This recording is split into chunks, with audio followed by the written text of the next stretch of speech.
For the second half of our Vietnam travels, we are jumping on a 7-hour sleeper bus to Tam Coc in Ninh Bình.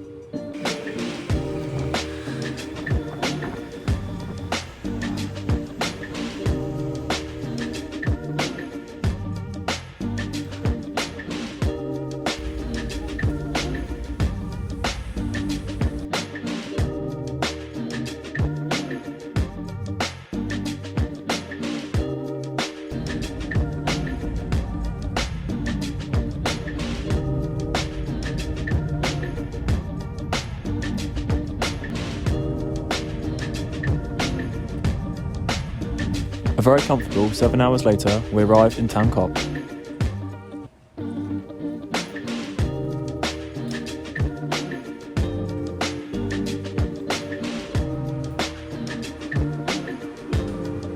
Then explored the town and visit the market in the evening for some food.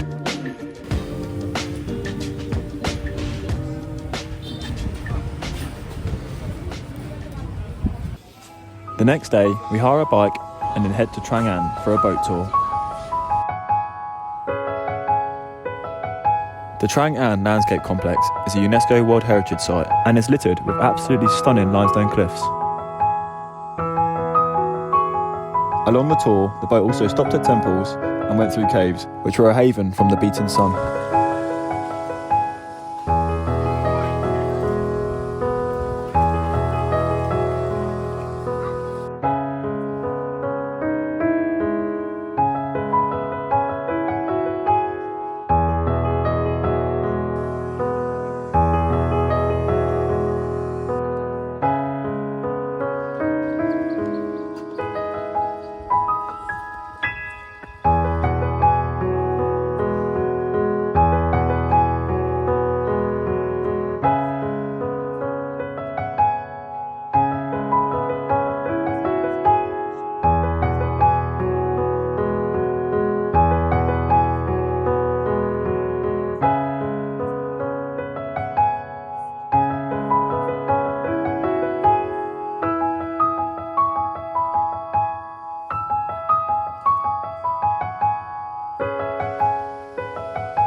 Finishing up with our boat tour, we headed back to our homestay and chilled by the pool to avoid the midday heat.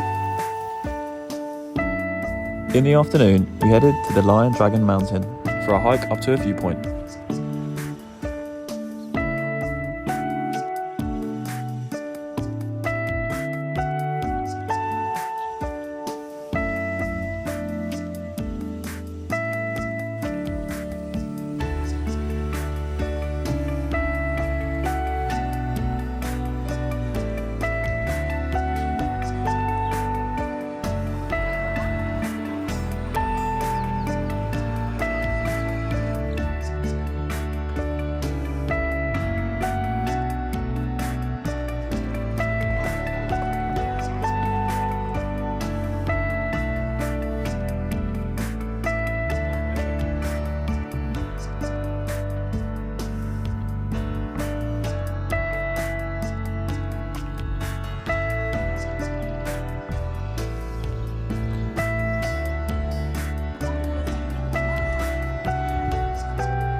A very sweaty couple of hours later, we arrived back at the start and then walked to the lotus field, which is included in our ticket.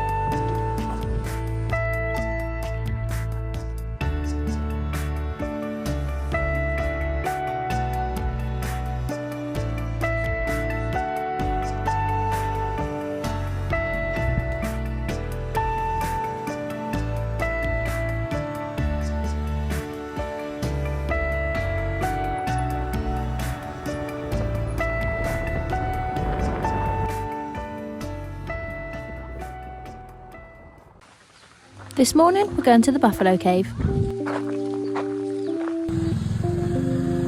We paid our entry fee and then met Mia, a rescued buffalo. And some super cute little ducklings.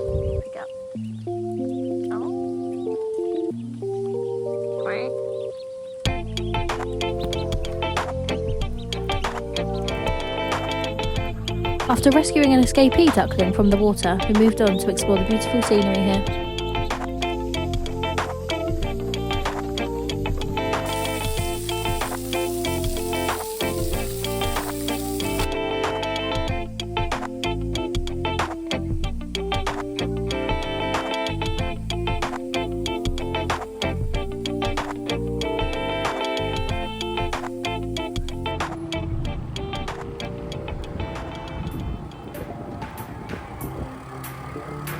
This afternoon we headed to this lake, surrounded by limestone cliffs.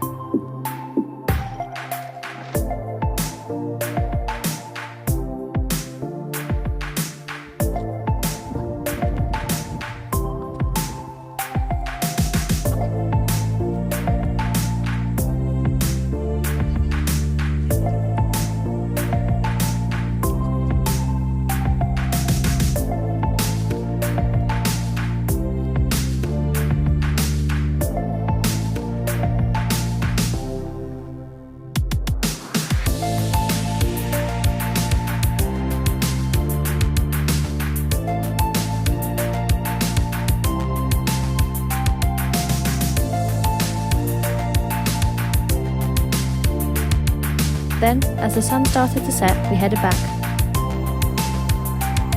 Now at the homestay, Tom went for a dip in the pool and he made a new friend.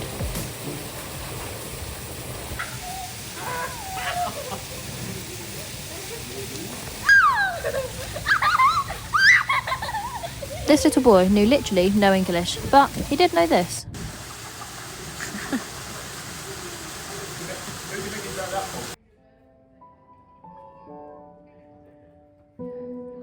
Following a yummy breakfast at our homestay, we jump on the bike, heading through miles of Vietnamese countryside to the bear sanctuary. Riding on loads of roads that literally weren't even on the maps yet.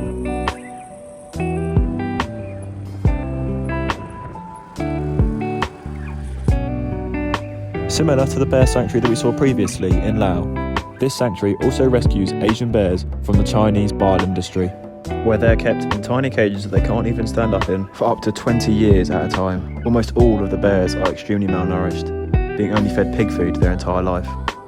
This sanctuary holds 45 bears, and there's currently loads of building work going on to allow them to double their capacity.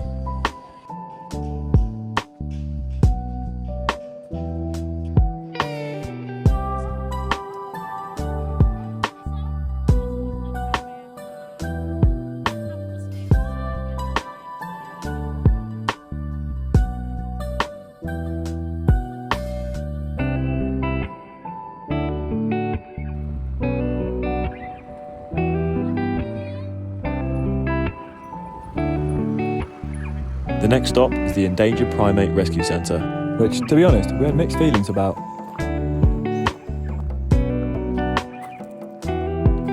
They breed these endangered primates, which are kept in small enclosures, and then they release their offspring into what they call the semi-wild, which is a huge area which they're free to roam, but is still monitored. And then the end goal is that their offspring will be released back into the wild.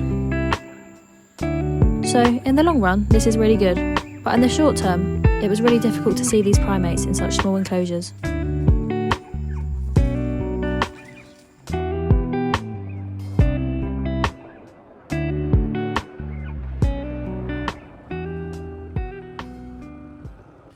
Today, we're getting a 2-hour VIP van to Hanoi.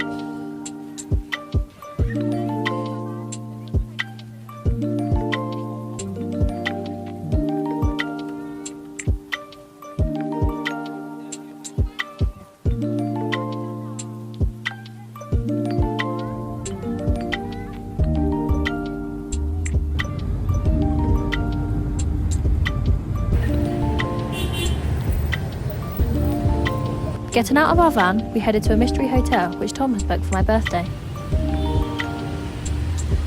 Greeted with smiley faces and welcome drinks, this was a lot nicer than what we're used to. And the best part, the room has a bath!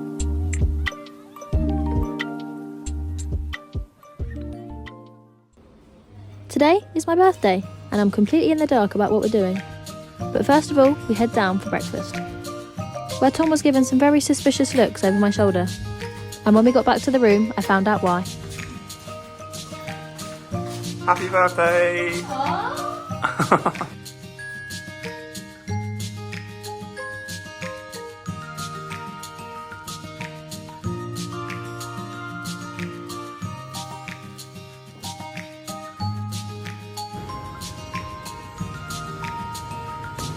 Then we headed off for the first surprise of the day, a haircut and blow dry.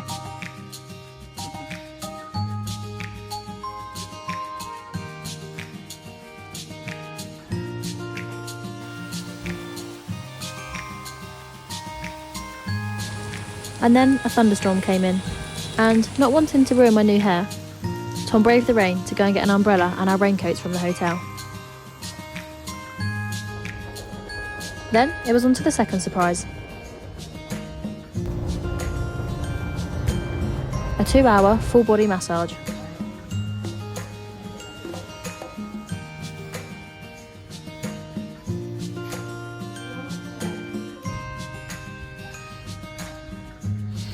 Which was absolutely incredible, and then it was time for the third surprise, a manicure and pedicure. In a very nice nail spa, much nicer than the places I normally go.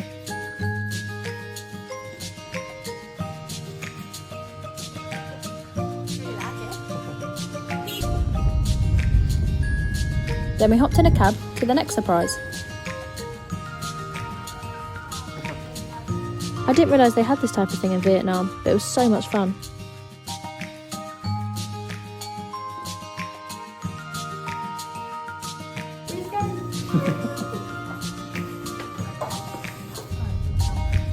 Then it was time for a free, for me, shopping trip.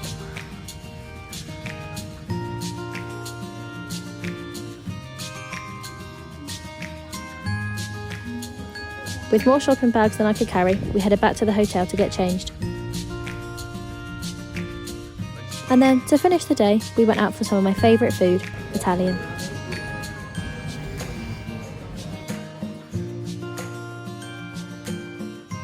Did you have a nice birthday? Yeah, I had a really nice birthday. Today, we explore more of the Hanoi Old Quarter, starting with a visit to a riverside temple.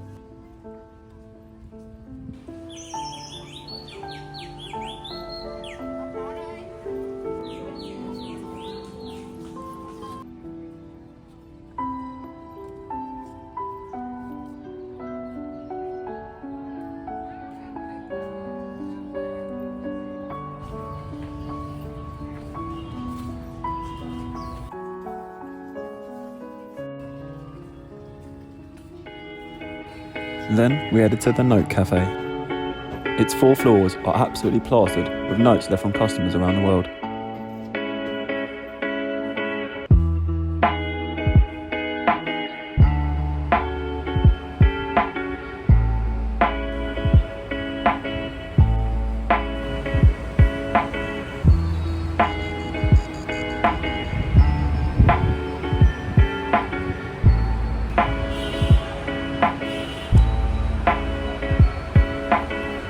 And, following the tradition, we added some of our own messages to the collection.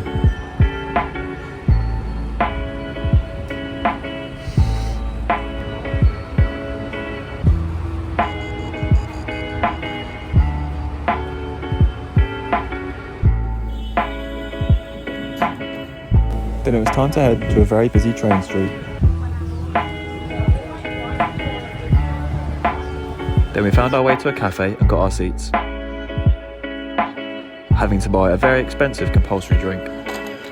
Not having to wait long, the train went past within inches of our faces.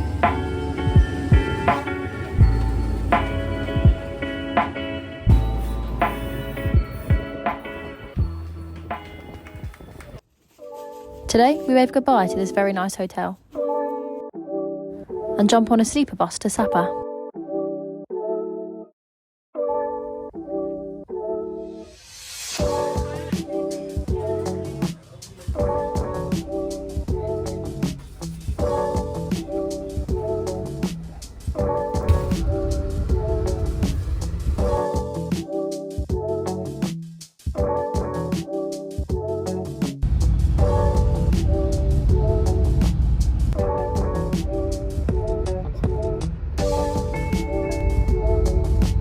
6 hours later, we arrived in Sapa, and then we hopped in a minivan to our accommodation.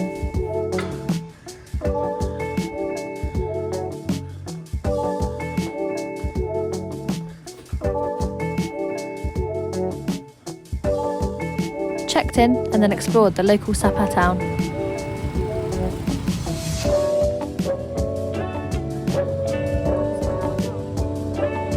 Where we saw for the first time how some of the Sapa tribes make money.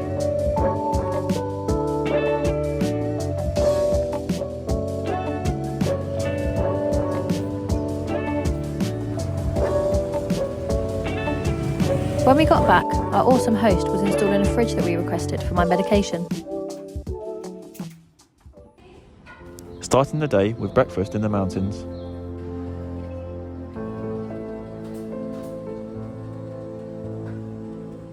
We hired a bike and set off to explore.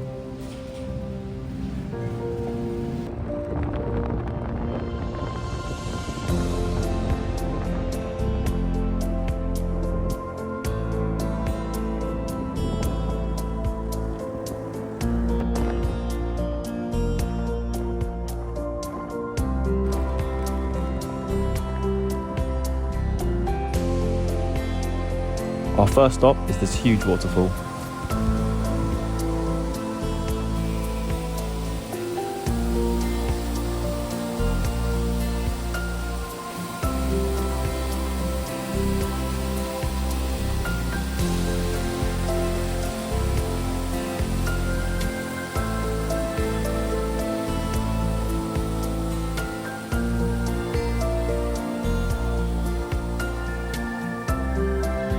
As we were walking back to the bike, these children saw Em's pineapple and came running over for the last 2 pieces.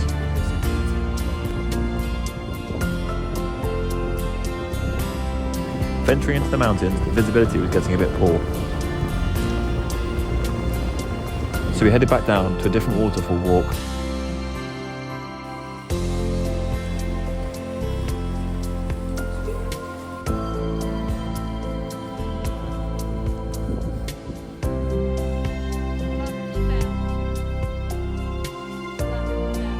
The rocks around the waterfall were so slippy that Em had to get her grippers out.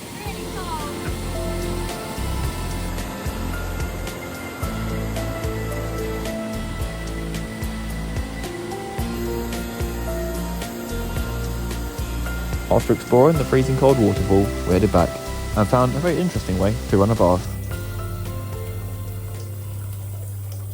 Today, we're going to explore the famous rice fields of Sapa.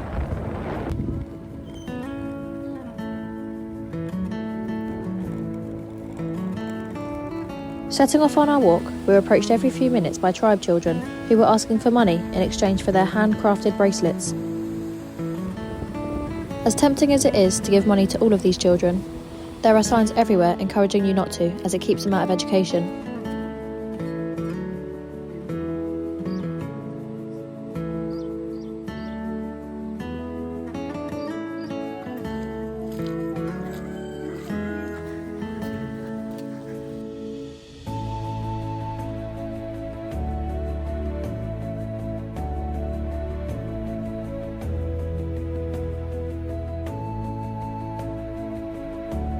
But we did find a bracelet on the floor for free, so we took that one as a memory.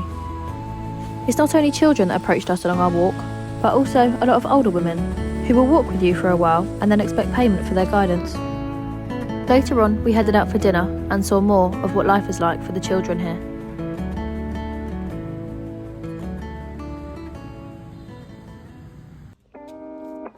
Today, as we are only an hour away from the Chinese border, we are going to attempt to go into China and come back into Vietnam again to renew our Vietnamese visas.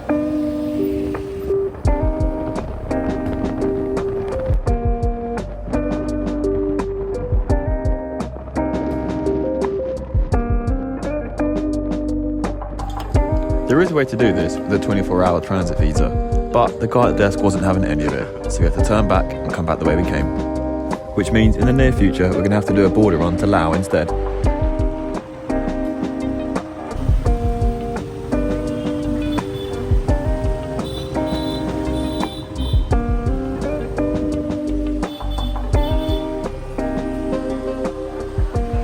Returning through the busy streets of Sapa, we got back to our accommodation and then headed out for a walk.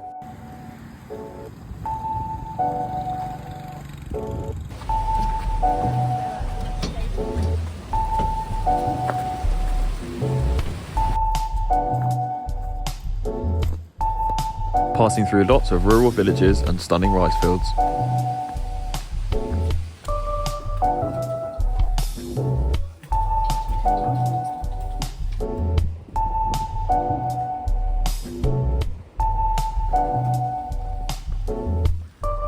And also a very, very muddy bamboo forest.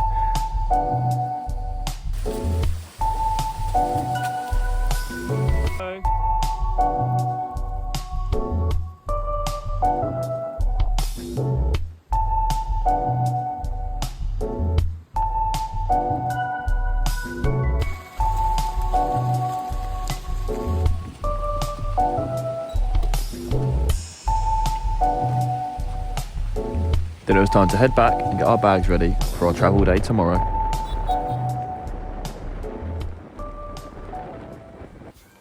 Today started very early as we got our 6-hour sleeper bus back to Hanoi. Okay, thank you.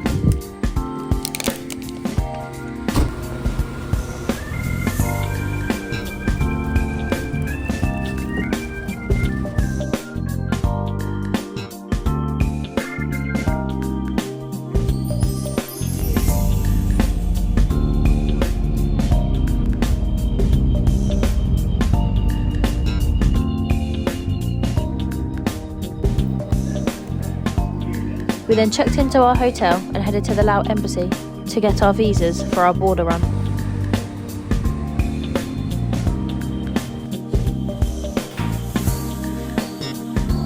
We had to wait 3 hours for our visas to be approved, so we headed to a nearby cafe. We successfully picked our visas up and then headed out for some dinner.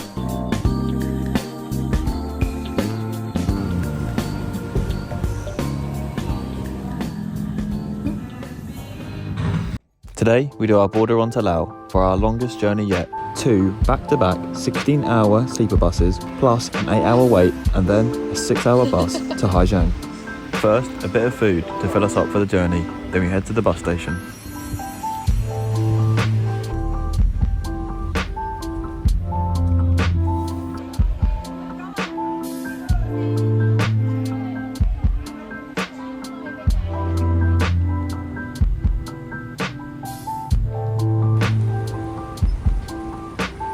We then found our bus and waited in the heat to be allowed to board.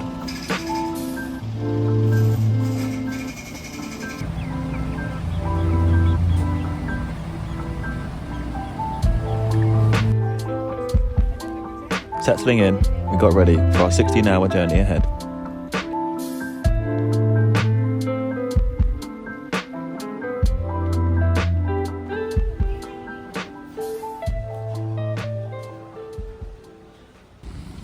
Arriving at the border at 7 a.m. We got our stamps out of Vietnam and headed through no man's land. Then, successfully getting let into Laos, we turned around and headed back. Returning to Vietnam with fresh visas. Then, we waited until 3 p.m. for our bus back.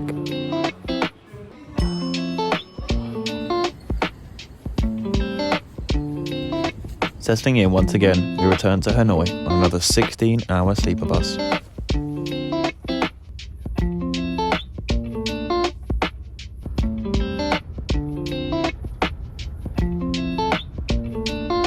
Stopping along the way at service stations with very questionable food.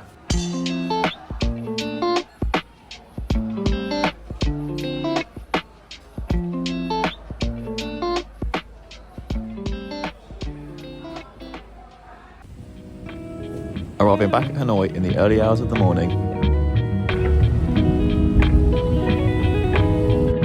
We booked a hotel room just for a few hours to freshen up, then headed to the bus station to get a 6-hour bus to Giang.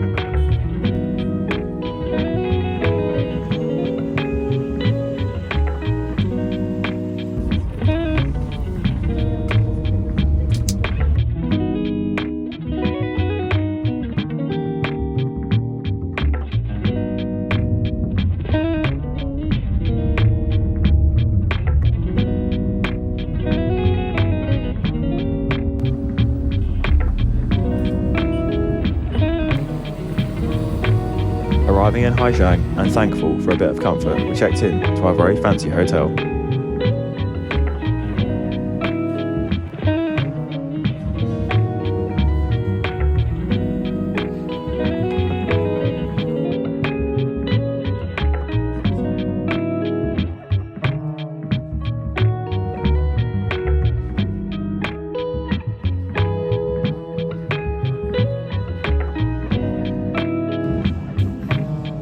Where we checked out the hotel, quickly saw a bit of town, then went for the best sleep of our lives.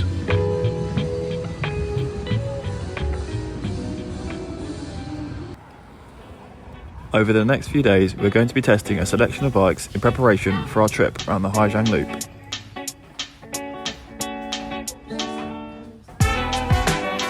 The Giang Loop is a massive motorbike circuit in the northern mountains of Vietnam. Our plan is to tackle this 450km journey over 4 nights. Along the way, stopping at the most northern point in Vietnam, as well as the biggest valleys in Southeast Asia.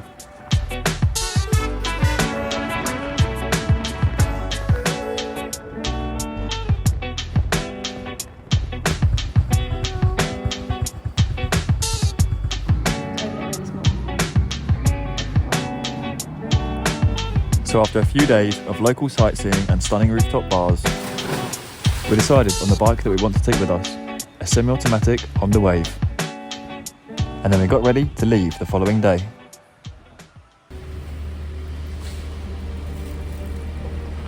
So, with 5 days of belongings jammed into a couple of packing cubes and a rucksack, we bungee strap it all to the bike and head on our first leg of the journey. A 100km journey from Haijiang City to Yang Minh. Our plan is to take a direct route, just stopping at a couple of viewpoints along the way.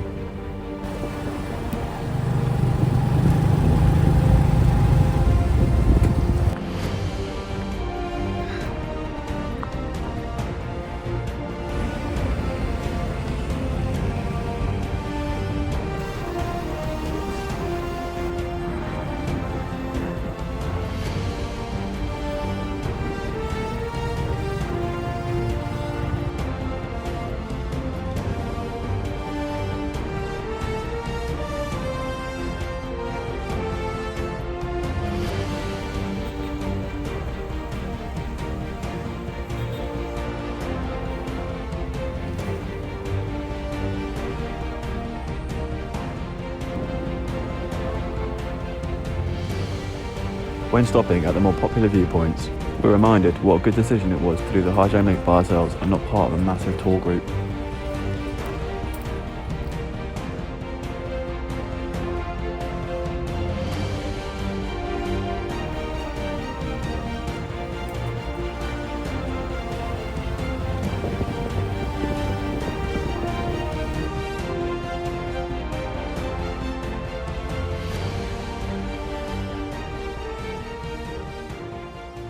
Arriving at our first accommodation of the loop, a very authentic homestay in the middle of Yang Minh. We then get a bit of food and an early night for our journey tomorrow.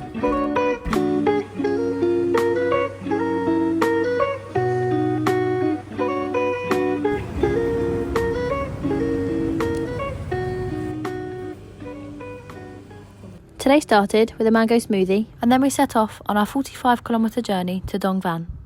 On this journey, we're going to be attempting to reach the most northern point in Vietnam. Green-eyed and bright at 18, a face from mainstream, a walking daydream. They scream, sweet life of peaches and cream. No doubt I'm wishing it was me. With our bottom starting to get a little bit numb, we stopped for a nice cold drink. Tonight I'm routine, I know we've seen the scene. Sweet life like on the big screen. No doubt I'm wishing it was me. I wanna put you on a pedestal, eat you like a cannibal. Maybe it's chemical, but I wanna keep you like a fucking collectible. How are you? How are you? And the way she moves is incredible. The glamorous spectacle, you know it's terrible. 'Cause I used to watch the world burn, lately watching. stopping once again, this time to take in the views of the famous 9-turn road.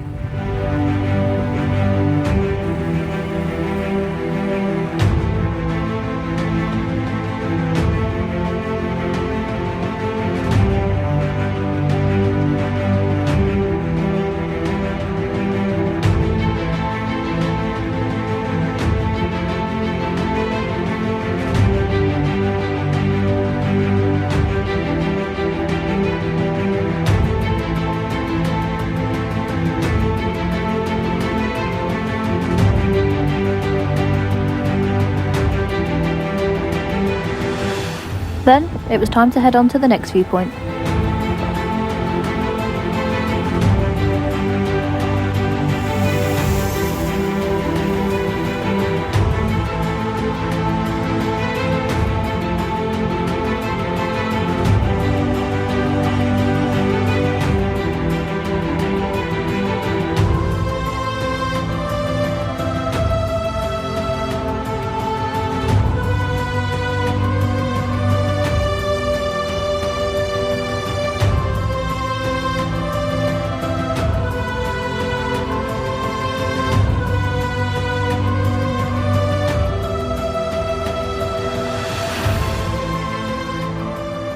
Everything that you carry, any luggage you take, all the girls you keep. A few twists and turns later, we arrived at the Hai Giang rocky plateau. Scare me away. No, 'cause I can't stop falling in love with you. I won't stop falling in love with you. I can't stop falling in love with you. With you.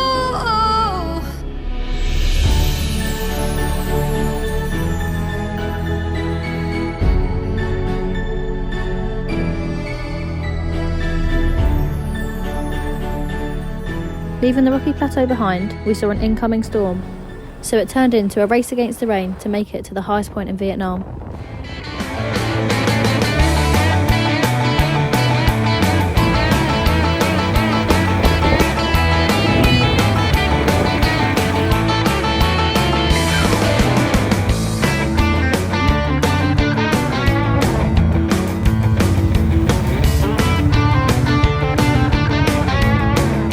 Successfully arriving dry to the highest point in Vietnam, we quickly waved goodbye to try and make it to Dong Van before the rain.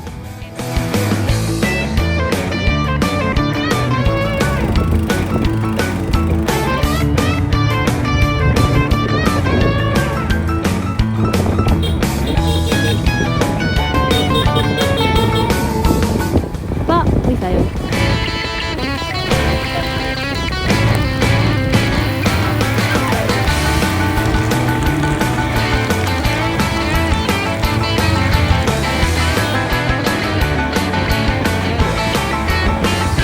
With the sun shining again, we checked into our hotel and set off to explore more of the Dong Van mountains.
Making it back to our hotel in one piece, we made a little friend and then headed out for dinner.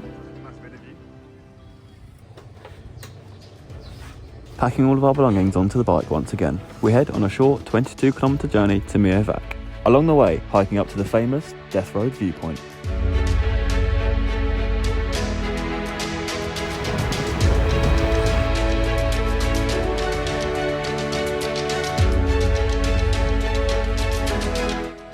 Up nice and early to avoid the massive tour groups, we hike up Death Road through the morning mist.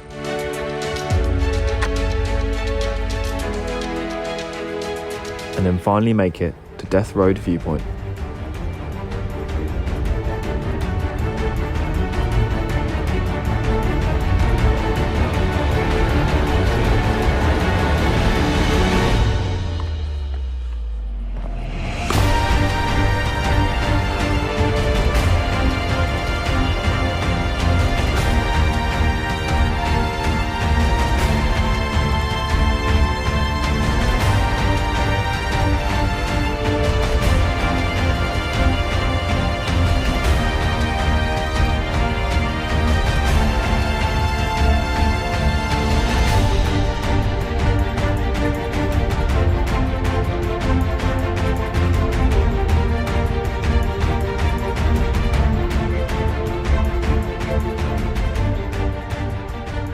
Scrambling down from Death Road viewpoint, we decide to venture further into more rural mountain areas.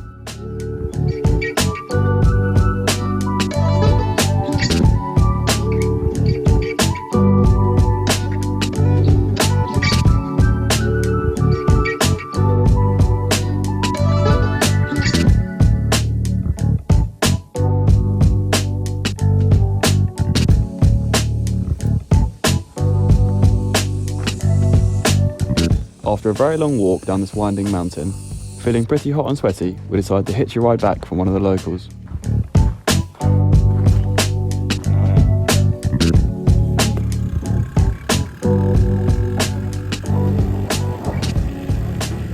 Now reunited with our bike, we decided to venture further down Death Road.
Managing to avoid becoming a statistic, we made it off Death Road and onto much more stable ground. Although, these so-called main roads are still littered with rockfalls and landslides.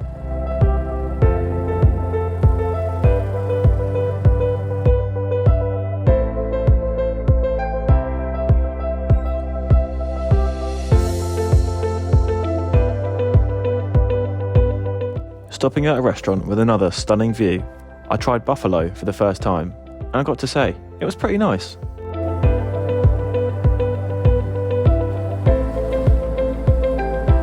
For the rest of the journey, the bike started to feel a little bit funky. So when we checked into our hotel, we asked him to show us to the local mechanic.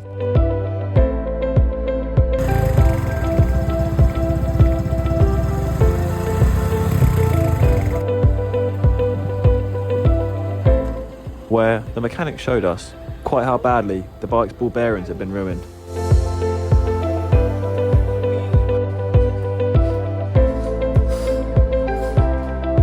So, handing me a piece of our bike to keep as a memory, he cracked on with fixing it.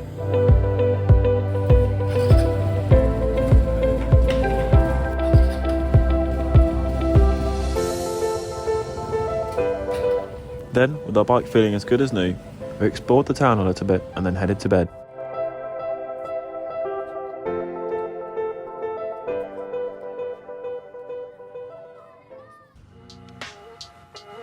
This morning, we wave goodbye to Miovac as we head on a 70-kilometre journey to Dujia. But we didn't even make it 5 minutes down the road before we got stopped by the police for the second time. All they're checking for is an international driver's licence, so we showed Tom's and they let us on our way. Our first stop of the day was a boat ride. This road was so bad that we gave up twice trying to find a different way. But when finding a few alternative routes didn't work, this was our only option. These videos are of some of the best parts of the road, because on the worst bits, Tom was just trying to keep the bike upright and I was trying not to bounce off the back. After a truly awful journey down, we made it and jumped on the next boat.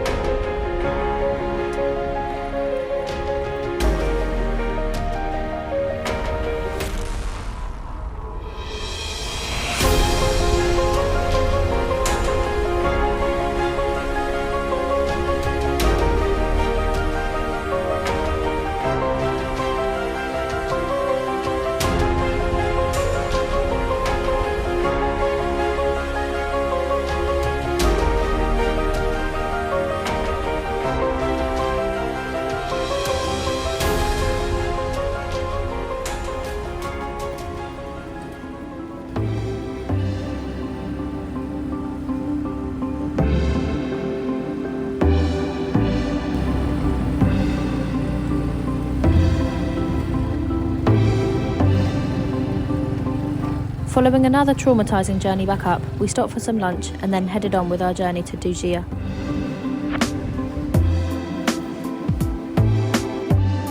On some much more comfortable roads.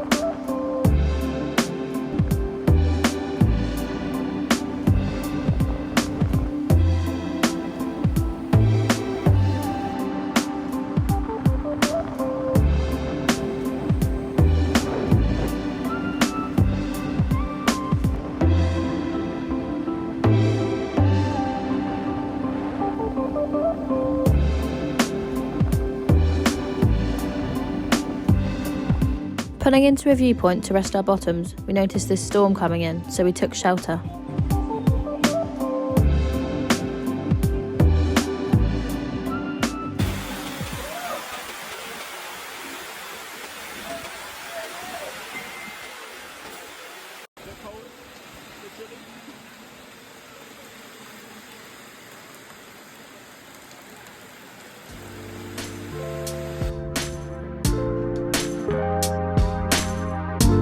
Luckily, it only lasted 10 minutes, so we carried on our journey.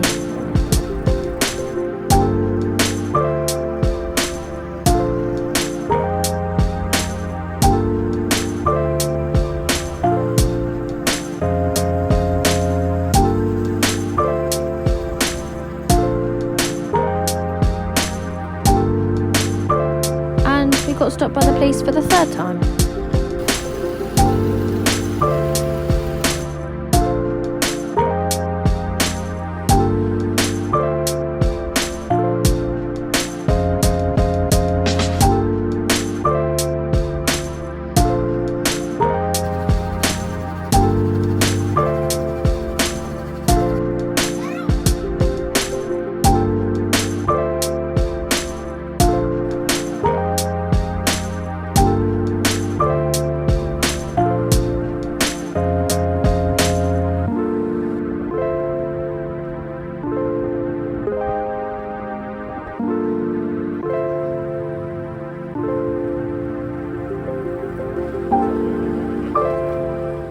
Arriving in the most remote part of our journey so far, we headed to a local waterfall.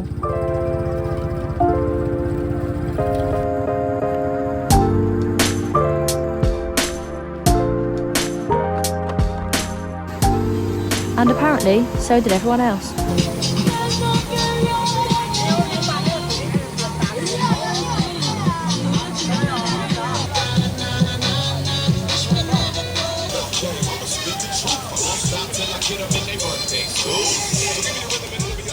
With the waterfall not being quite the vibe we were looking for, we dumped off our bags at the hotel and then headed out for some dinner.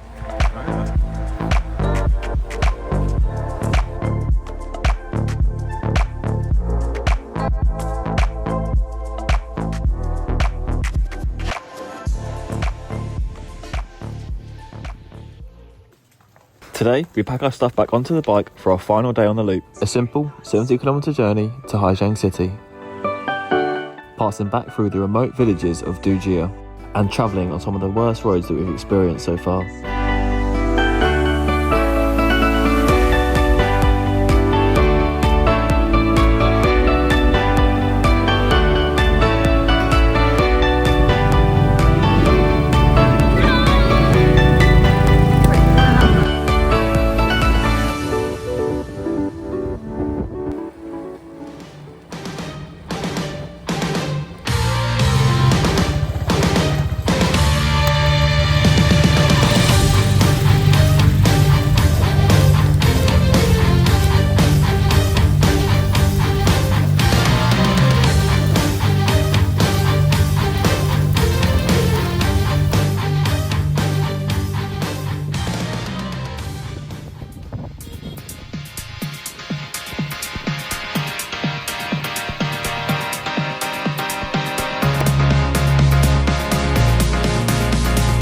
And before long, we're back in Giang City and pulling into our hotel.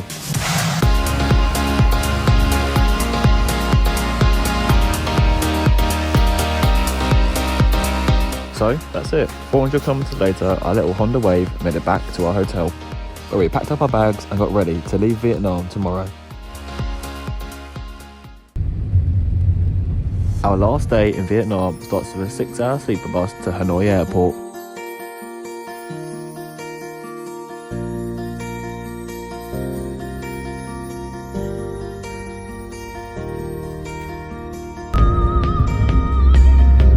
Hopping off of our final sleeper bus, we arrive, where we check in our bags and get through security and go and find our gate.